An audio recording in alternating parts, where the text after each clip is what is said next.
Имя?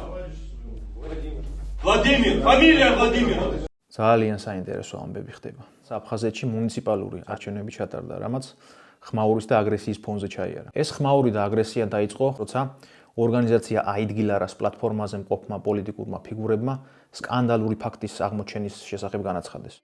Ну, нам люди позвонили, инсайдерский, так скажем, звонок был на телефон, мы приехали. Захожу я в эту аудиторию, и сидит тот человек, который в недавнем прошлом, я рассказывал, я поймал в ЦИКе. Этот негодяй до сих пор находится в Абхазии, влезает во все наши внутренние дела.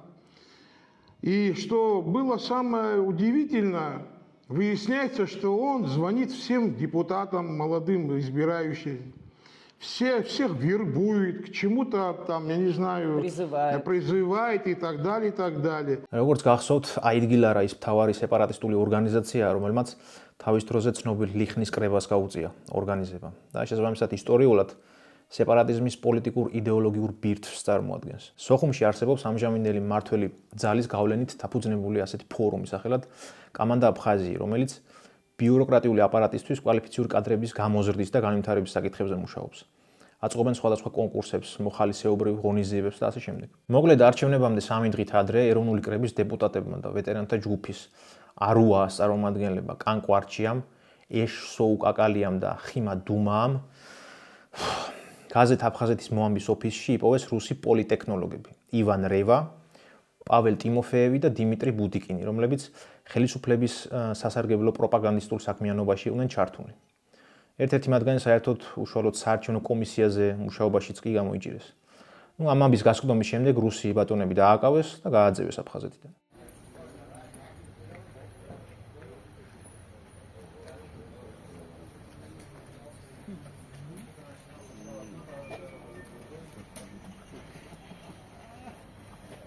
ამასთანავე ამ აფხაზეთის მოამბის ოფისში მათთან შედარებით კულტურული გასაუბრების კადრებიც გავრცელდა. Представьтесь мне, пожалуйста. Иван. Фамилия? Рева. Хорошо. Скажите, пожалуйста, в должности кого вы работаете в газете? Пишу ее. Вы редактор газеты. У вас образование какое? Политолог. Кто вы такой? Человек. Что вы делаете в Республике Абхазия? Как давно вы здесь? Сижу, курю. Сидите, курите. В ЦИКе Сухумского района, в центре избиркома Сухумского района, что вы делали? Я не знаю, что вы... О чем мы говорим, да? Вы первый раз это слышите?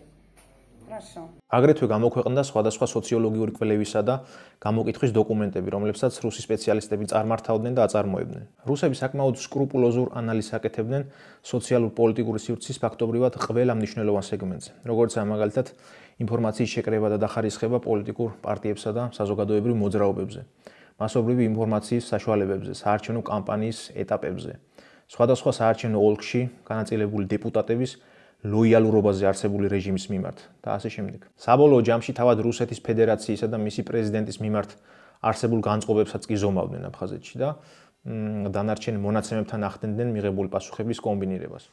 Скажите, как вы в целом относитесь к России? Безусловно, хорошо, скорее плохо, безусловно, плохо вариант. Безусловно, хорошо.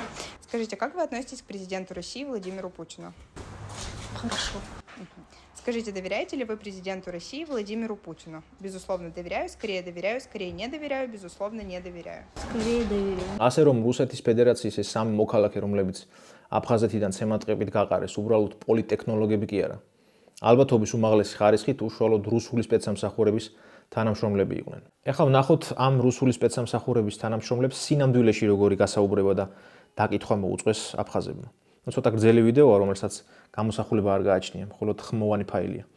მაგრამ ძალზედ ისეთი სახასიათო ჩანაწერია ნამდვილად ღირს მოსმენად. Ты кто такой вообще, бля? Ты кто так? Куда взялся? Я тебе сказал, ты дергайся, сука, разорвем сейчас на части, блядь, конченый. Тихо сиди, блядь. Кто тебя нанял, говорю? Я тебе сейчас размажу здесь. Кто тебя нанял? Имя? Владимир. Фамилия Владимир. Как не знать, он тупой, что ли? Просто так приехал сюда? Фамилия, говорю.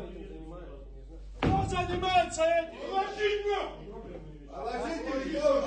Кто куратор Абхазского вестника? Имя? Гарри. Фамилия Гарри.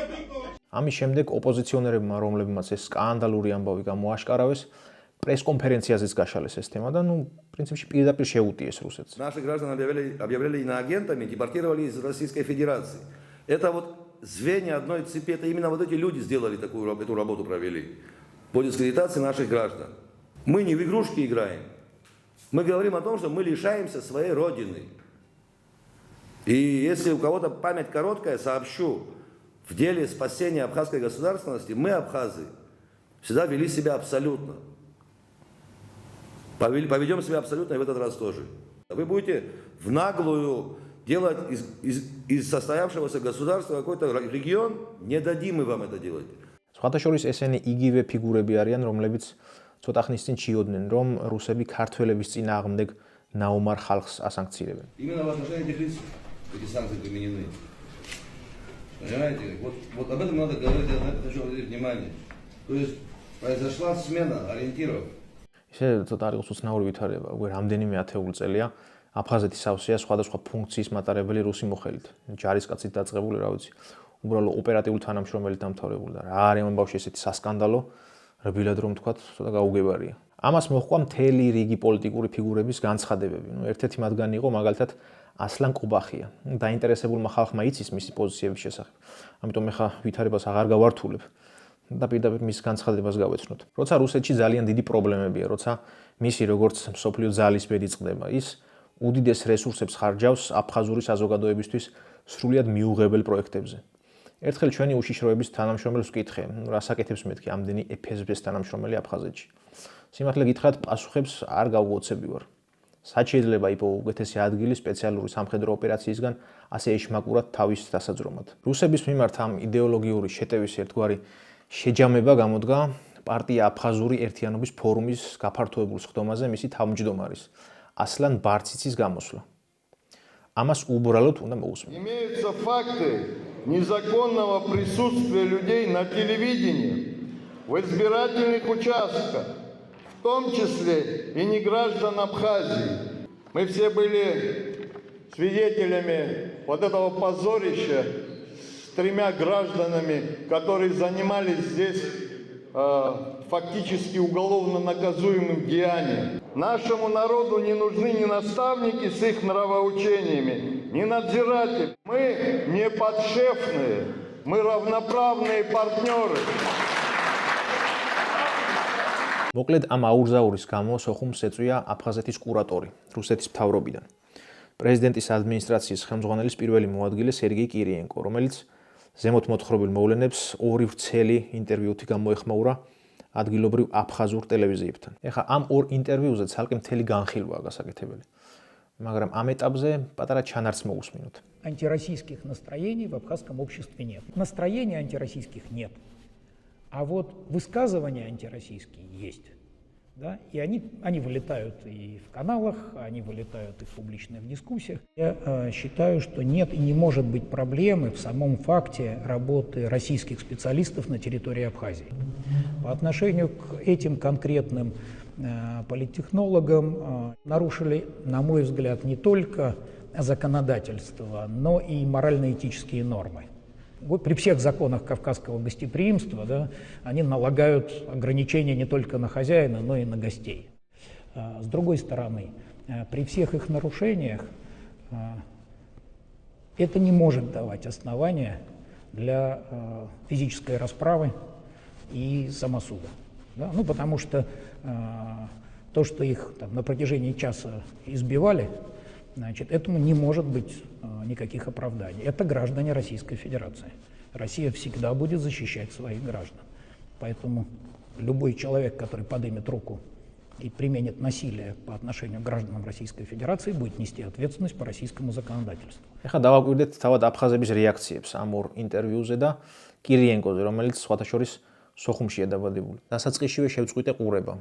ასეთი დაუფარავი თვალთმაქცობისა და ლაყბობით ყურების გამოტენის არანაირი სურვილი არ გამაჩნია. ბეშქვეშა მელა, ალბათ ფიქრობს, რომ ყველა მას უსმენს და ყოველი მისი სიტყვის სჯერა. ამ ინტერვიუებში სერგეი კირიენკო მუჰაჯირობის თემასაც შეეხო და ახსენა, რომ რუსებს კავკასიელების წინააღმდეგ კი არა, ოსმალეთის იმპერიის წინააღმდეგ ჰქონდათ ომი.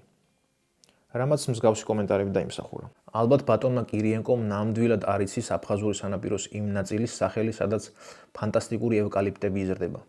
მას დიოსკურების კი არა, მუჰაჯირების სანაპირო ჰქვია. დღესვე ხდება ისტორიის წიგნების გადაწერა. ხვალ ჩვენ ბავშვებს მოუყვებიან, რომ არანაირი ოკუპაცია არ ყოფილა ქართული მხრიდან და რომ ეს მიწების სურათს არ არის ჩვენი. მას შემდეგ, რაც კირიენკოს ამ ინტერვიუებმაც პრინციპში უარყოფითი შედეგი გამოიღო, რუსების მხრიდან ვიხილეთ აი ეს სამი ნაბიჯი. რუსებმა სოხუმელ სამართალდამცველებს მოსთხოვეს უახლოეს დროში იმ ხალხის დაჭერა, რომლებმაც რუსი პოლიტექნოლოგების, მზვერავების წინააღმდეგ მოქმედებებში მიიღეს მონაწილეობა. სოხუმს გამოუცხადეს, რომ რუსეთის მოქალაქეობის მქონე აფხაზებს სამხედრო აღრიცხვაზე აიყვანენ. რუსებმა ძებნა გამოაცხადეს მათ შორის ინტერპოლის ხაზითაც აფხაზური ოპოზიციის ლიდერებზე, რომლებმაც რუსი მზვერავების დაკითხვას, ცემატყეპასა და აფხაზეთიდან გაყრას გაუწიეს მეთაურობა. ასე რომ კიდევ ერთხელ მოგვიწევს ჩვენი ერთ-ერთი ვიდეოდან პატარა მონაკვეთის გამეორება. ნაბიჯ როგორც ჩანს, ნახევარსაუკუნოვანი რუსულ-აფხაზური რომანის დაისის მომსწრენი ხდებით, რომლის ყველაზე უფრო თვალწარმტაცი ეპიზოდები ჯერ კიდევ წინ არის.